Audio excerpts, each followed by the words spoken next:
Hey, hi, hello, and welcome to today's hashtag Spill the Beans. If you've never seen me before, I'm Tara Priolo. I am an opera singer, brand coach, voice teacher, and activist, and I talk about the issues that nobody wants to talk about and push you to do the same. This is a weekly chat that we do, talking about everything under the sun, from events to auditions to things that are wrong with the industry. So grab a drink and let's get started. We're going to talk about your own opportunities and how you shouldn't do them just to fill your resume, but how they can also beef up your resume. So one of the things that I have learned in the progression of my career, which I would say is successful, even if it is not defined as successful because I haven't been on the biggest stages, but that is a capitalistic mindset, right? To be on the biggest stages is the only way to be successful, and that's just not true. So one of the things that I have done is consistently created things that are my own, like Bite, like Drip Project, like Soliloquy, like all of these things that sort of beef up my resume, that I'm always working on these projects, even if I'm not hired by a company. So one of the things that I would love to tell younger artists or people that are just kind of embarking on this career, they don't have to be younger, they just have to be people embarking on this career, is to not put more weight on the opportunities that you receive from companies than the opportunities that you make for yourself. So just because you have created that opportunity for yourself does not mean that it is any less concrete or any less of a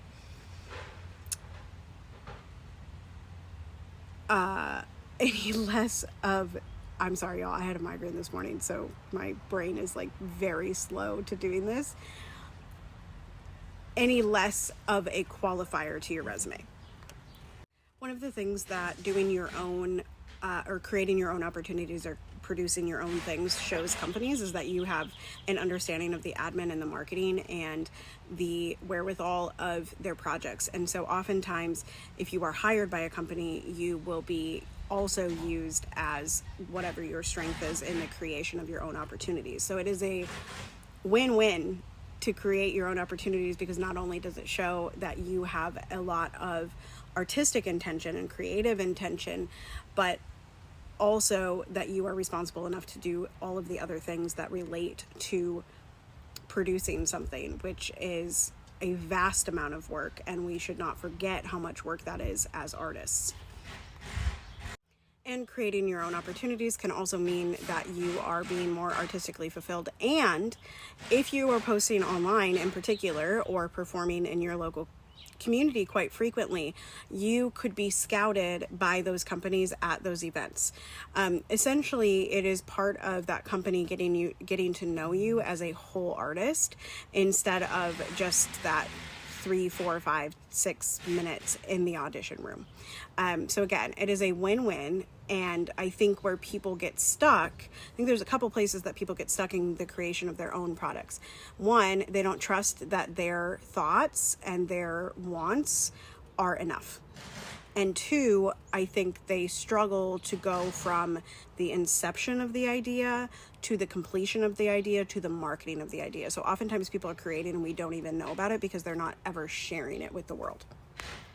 And last thoughts for today is that if you are sharing on social media and you do build your following, oftentimes companies are going to pay attention to you, particularly if you build your following bigger than the local companies, the small companies. Now, I'm not talking about the massive companies like Minnesota Opera, the Met, San Francisco, like yada, yada, yada. I'm talking about like the smaller companies that are on the block. If you make yourself known via social media, you never know who's watching, and they may scout you from there. So it is worth sharing your creations, both because you can put it on your resume and fill in the gaps that you might be insecure about, and also because they can scout you and ask you to come audition or ask to hire you for a certain thing. So I've gotten quite a few gigs just from social media alone, and people just like knowing about me and following me. That is all for Spill the Beans today. Continue to be anti-racist, be safe, y'all, do some call-in, make some good trouble, and do good things. I love y'all hardcore. We'll see you next time. Bye-bye.